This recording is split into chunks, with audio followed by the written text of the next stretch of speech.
Okay, everybody, we got to refocus our direction because if you don't know, mags, drop a mag in the comment section or give me your thoughts, Dems, because man, oh man, the mags just pulled a 2-for-1 special. Yes, you heard me, a 2-for-1 special. If you don't know, Homeland Secretary Mayorkas, who is in front of your screen, has just been impeached. Okay? And we shouldn't take that lightly because, I mean, man, if you pull a Trump card, I mean, pun intended, if you pull the Trump card, you are probably facing some harsh realities in front of you. If you don't know right now, the House has moved to impeach Homeland Security Mayorkas. At the same time, the MAGs have dealt Fani Willis and L down in Atlanta. That is the DA for Atlanta. So, Young Thug, you should be coming home pretty soon. Okay?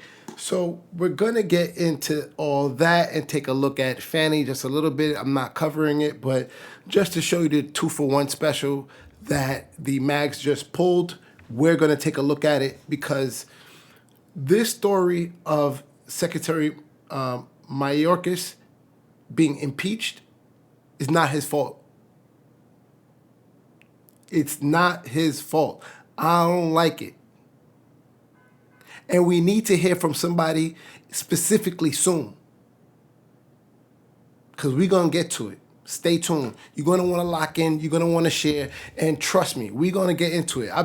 We going to get into it. Trust me. We're going to do that. So let's take a look into the story and jump right into it. And give me your thoughts. Give me your thoughts. They just pulled a 2-for-1 special. Right in front of your face. A 2-for-1 special. They did. In the House of Representatives, after a second try, Republicans have just voted to impeach DHS Secretary Alejandro Mayorkas. The razor-thin vote played out along party lines. The margin just a single vote. 3 Republicans voted against the impeachment. In a statement tonight, President Biden is blasting the move, calling it a, quote, blatant act of unconstitutional partisanship. Biden, I like that. I like that. We need to hear from somebody else. We need to hear from somebody else. We need to. We need to. Speaker Johnson, in a statement, said Mayorkas deserves to be impeached. So what happens now? Let's get right to our Jay O'Brien on the Hill. Hey, Jay, this was a razor-thin vote. Talk to us about how it all went down. Yeah, this was a squeaker. So Republicans needed 214 yes votes to pass this. They got exactly that, 214. No margin for error. They had to pass this by bringing back their number 2 Republican, Steve Scalise, who was absent for the last time Republicans voted on this when it failed in pretty dramatic fashion last week. He's been out receiving cancer treatment, but with him back and his assured yes vote, Republicans were able to put this over the goal line. Remember, Lindsay, the argument that Republicans have been making is that Mayorkas violated U.S. immigration law by not taking a more hardline stance on border security. The administration says that this is a political stunt. DHS says this is baseless. The reality here is, no matter what it is historic. Mayorkas is only the second cabinet secretary in American history to be impeached. The last time the U.S. encountered something like this was about 150 years ago during the administration of Ulysses S. Grant. I'm going to pause it right there. People, I'm being serious. We're being serious right now. We're going to take a look. We're being very serious right now. We're going to take a look at this. They're trying to move to impeach him for not taking a harder stance on what's happening and turning a blind eye. We need to hear from a particular person right now. Please, we do. I want y'all to hear that again because it's very important to know why Republicans have moved to do this and who I think we should and need to hear from, because we're going to get to her in a minute. I'm just giving some time. on border security. The administration says that this is a political stunt. DHS says this is baseless.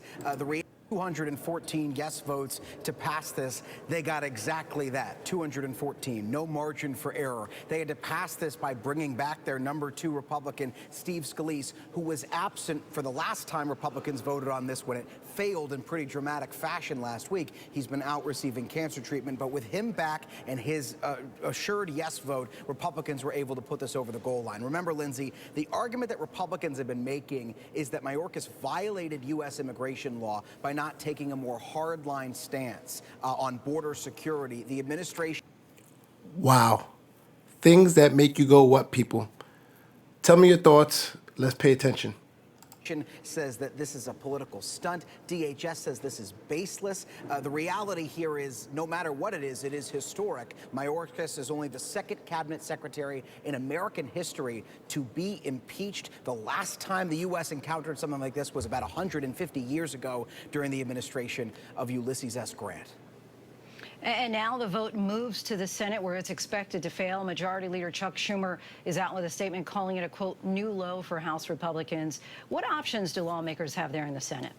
So for the moment, the timing of all of this really does hinge on Mike Johnson. It's up to the Speaker to transmit the articles of impeachment over to the Senate, and it's unclear when exactly he's going to do that. But once he does that, it's the Senate's ball. And the Senate, as you know and as you said, is controlled by Democrats, so almost certain to acquit Mayorkas. It's up to the Senate whether or not you get acquitted or convicted and removed from your job or not removed. It's the House's prerogative to impeach someone. The Senate can hold a trial on the Senate floor, as we saw during the Trump impeachments. They can hold the trial in a committee, meaning it wouldn't be on the Senate floor and it wouldn't interrupt the day-to-day business of the Senate, or they could just move quickly to dismiss this. No matter what path they choose, again, it's a body controlled by Democrats, and even Republicans in the Senate have expressed a lot of skepticism about the constitutionality of impeaching Mayorkas based upon what they say is a policy disagreement rather than a high crime and misdemeanor. So it's a foregone conclusion at this hour that Mayorkas will not be removed from his job and will likely be acquitted by the Senate. The question becomes, how does the timing of all this factor in? The Senate isn't expected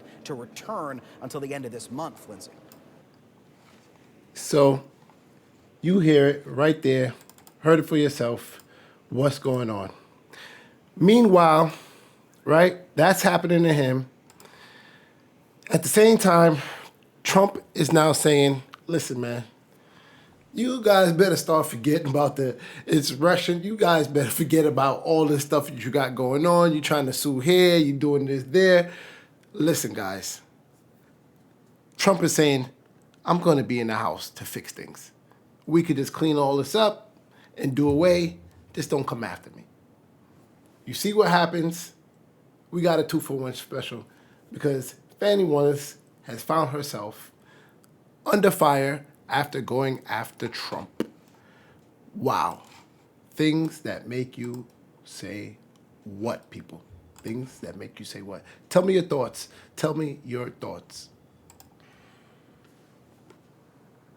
Great to have you on. This was a catastrophic day for Fulton County DA Fani Willis and her boyfriend, the prosecutor Nathan Wade, on the Georgia Trump 2020 case. Francie, first to you. What do you make of Fani's friend and co-worker testifying that they lied, that their relationship started, actually their relationship started 3 years earlier than they both claimed?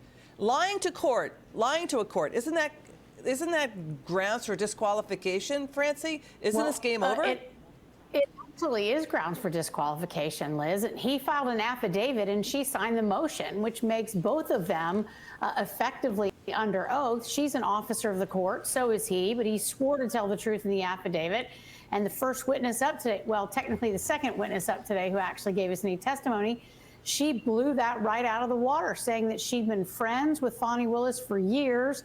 And she wasn't a particularly friendly witness to the defense, which I think gave her a lot more credibility. And when she said they first started dating in 2019, and because she was friends with Fani, that's how she knew it, I thought their case was pretty devastated at that point. Let's listen to what happened. Hans, let's get you, and France, let's get both your reaction. Again, Fani Willis accused of abusing taxpayer money and accused of misconduct, Fani Willis hired and paid Nathan Wade more experienced prosecutors to work on a shoddy, jerry-built stretch of a RICO case against Trump and co-defendants. This is a portrait in miniature of what's going wrong with using the courts to attack political rivals. Let's listen to some of the explosive testimony. Watch. And when I say personal, romantic. I just want to make sure we don't get in an argument over what personal and romantic is later. When I ask you personal, do you take that to mean romantic? Yes. Okay. And do you understand it that their relationship began in 2019 and continued until the last time you spoke with her? Yes. You don't have a single solitary deposit slip to corroborate or support any of your allegations that you. So you see it right there. I just wanted to give you a little bit of insight into that scenario because you may already know how that is playing out. So Trump is asking for his case to be overturned, and if that's the case, we should probably see Young Thug free soon. Many are saying that this is pretty much a win for the Republicans and for Trump as he looks for his pathway back into the White House. So tell me your thoughts on what you think, man. Did the Republicans pull a fast one here? Mags, tell me what you think, and let's get your thoughts going because things are getting pretty interesting.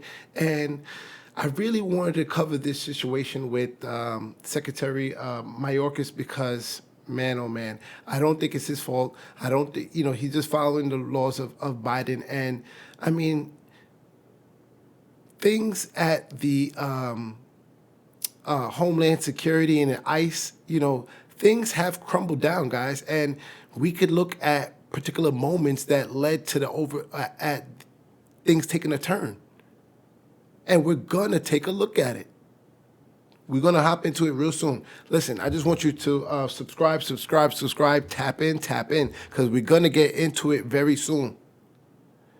But we got to show a couple of things that's leading up, the causes and effects, because for every action that the Democrats take, Republicans have a reaction. Tap in, guys. Tap in.